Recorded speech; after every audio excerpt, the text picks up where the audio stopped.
그림을 보고 외워서 읽는 겁니다. 예, 아무튼 뭐 만족은 하셔도 좋은데. 네.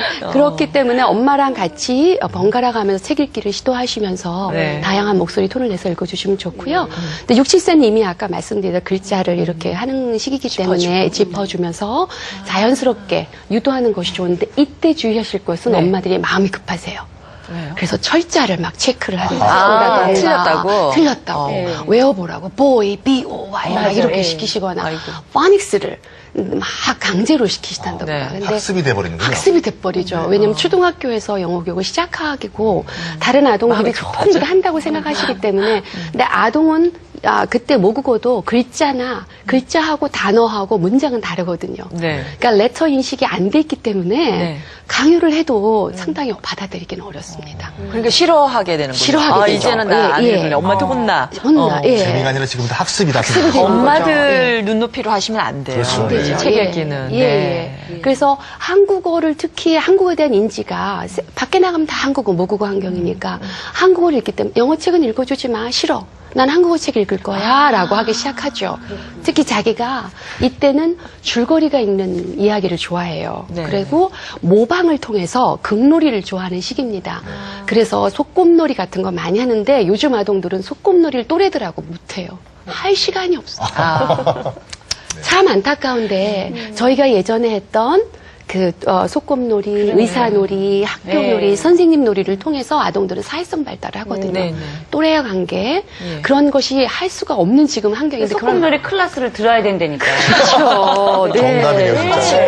친구가 없어서. 그래서 이 어머님들이 그 생각을 바꾸셔서 유아 시기에는 그런 정서적인 사회 발달 이런 게 굉장히 중요하기 때문에 그런 걸 생각에 바꿔주셨으면 정말 감사하겠어요. 그래서 그런 종류의 책을 아이랑 놀이를 하면서 읽어주시면 좋을 것 같습니다. 그 영어 독서 관련 그 학부모님 질문 가운데서 가장 많은 것이 뭐냐면은 책을 읽은 후에 독후감을 쓰는 것이 좋을까요? 라는 질문이 있는데요. 도움이 될까요? 도움 되죠. 그런데 영어 책을 많이 읽어서 배경 지식이나 사전 지식이 많은 상태에서 글쓰기를 하는 건 괜찮은데 그걸 이제 북러그라 그러죠. 그런데 준비도 안 된 상태에서 쓰라고 강요하시면 다시 영작이 됩니다. 그래서 영어로 사고하고 영어로 생각하면서 글쓰기를 해야 창의적인 글쓰기가 되는데 그래서 많이 읽고 처음에는 제목이나 그다음에 작가의 이름을 먼저 써보시고요. 책을 읽고 나서 느낌이나 감상 글로 쓰는 것보다는 처음에 그림으로 그리게 해보세요. 그런 다음에 이제 좀 익숙해지면 짧은 단어. 그러니까 이 제2 언어나 외국어 습득 능력에 관한 학자들이 대부분 연구 결과가 외국어도 모국어 배우는 단계랑 비슷하다는 거예요. 옹알이부터 시작해서 이렇게 one word, 한 단어, 두 단어, 문장 이렇게. 그래서 간단한 자기가 알고 있는 단어로 한번 써보게 하시고요. 그 다음에 점점 더 익숙해지시면 긴 문장으로 느낌을 한번 써보시는 것도 좋지요. 지금 얘기를 들으니까 책 읽기 진짜 괜찮은 방법 같다. 그렇죠. 이렇게 무릎을 탁 치시는 우리 학부모님들 많으실 것 같아요. 자, 그럼 우리 전문가이신 박준원 교수님께 한번 여쭤볼게요. 여러 가지 교수법들이 많이 있는데 이 영어 책을 아이에게 쥐어주고 어떤 식으로 더 학습할 수 있도록 북돋아주는 게 좋을까요? 가장 중요한 것은 아까도 말씀하셨습니다만 가장 어린 학생들의 흥미가 있어야 되는 겁니다. 그렇죠. 나는 다이너소가 좋다. 거기에 애들은 빠지게 돼 있어요. 그렇죠. 되거든요. 근데 부모 입장에서는 그거 안 된다. 이거 하면 애는 그다음부터는 담다는 겁니다. 그러니까 일단은 공룡이냐, 그렇죠.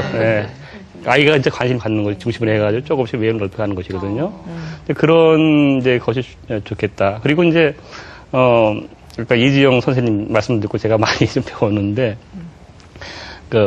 전 부모로서 제대로 우리 아이들한테 그런 걸 해주지 못한 것 같아요. 그런데 보니까 많이 반성을 하고 있습니다. 역시 우리나라 엄마들이 참 대단하신 것 같은데.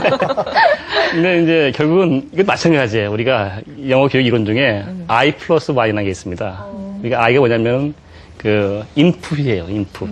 인풋인데 아이들이 현재 단계보다 한 단계 높은 수준의 것을 자꾸만 엄마로서 또는 부모로서 제공을 해줘야겠죠.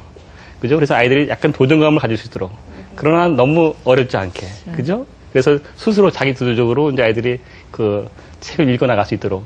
그러니까 조금씩 높은 단계로 이제 계속 가는 것이죠. 이게 되면은 어느 순간에 부모는 손을 놔도 되는 것이죠. 그때 이제 혼자 굴러가게 되는 겁니다. 네. 그런 것들을 아까 보면 우리 이지영 선생님 잘 해주신 것 같고 또 이제 우리 원장님께서는 그렇게 또 잘 교육을 시키시는 것 같아요. 네.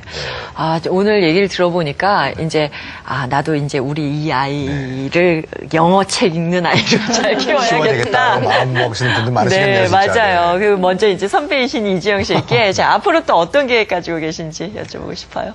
저는 그 영어 독서를 하면서 이제 참 좋은 점이 아이가 이제 4학년이 되니까 네. 딸아이다 보니까 친구 같은 거예요, 이제. 그래서 책을 읽으면서 저는 이제 제일 좋은 게 이게 영어인지 한국말인지 구분이 안 갈 정도로 애가 푹 빠져서 막 거기 몰입해서 슬픈 장면이 나오면 막 울어요. 울어요. 펑펑 울어요. 아유, 그리고 저한테 와서 막 안겨서, 감정이입까지. 예, 안겨서 막 울어요. 그러면 이제 그 울음이 그칠 때까지 제가 이렇게 이제 보듬어 주거든요. 그래서 이제 그러면서 왜 울었냐? 그러면 이제 뭐 주인공이 어떻게 돼서 근데 너무 슬프다면서 막 울어요. 그걸 영어로 그래서 하나요? 아니요. 근데 제가 네, 죄송합니다. 아니요, 제가 정말 꼭 그 어머님들께 드리고 싶은 말씀이 네. 있는데 엄마가 영어를 되게 잘해야만 영어 독서를 시킬 수 있다고 생각을 하세요. 근데 이제 저 같은 경우는 그 영어 책을 읽다가 아니면 이제 아이가 영어 책을 읽고 저하고 대화를 굉장히 많이 하는데 그게 다 그냥 한국말이거든요. 예, 그러니까 어떤 느낌이었는지 뭐 주인공에 대한 생각 아니면 이제 그럼 너는 결말이 어땠으면 좋겠는데 그러면 이제 한국말로 막 얘기를 해요. 근데 그렇게 해도 영어 실력이 올라가요. 왜냐하면 느끼면서 읽거든요. 예, 그래서 제가 영어를 유창하게 하지는 못하는데요. 아이하고 같이 그렇게 교감하는 게 너무 좋고 이제 영어 교육이라는 그러니까 영어 독서라는 거에서 저는 영어보다는 독서 쪽에 초점을 맞추고 싶고요.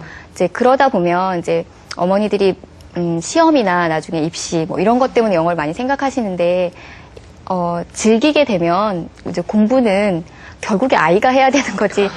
제가 어떻게 해줄 수 있는 부분이 아니에요. 근데 이제 제가 해줄 수 있는 부분은 이게 너무 재밌고 이 책을 가지고 너랑 나랑 이야기를 나눌 수 있고 그래서 아이가 즐겁게 느끼고 공부할 때 내가 좋아하는 거니까 어렵지 않게 느끼면서 다가갈 수 있으면 이제 저는 그걸로 만족을 하고 그 이후의 문제는 이제 아이에게 그냥 넘겨야 될 것 같아요.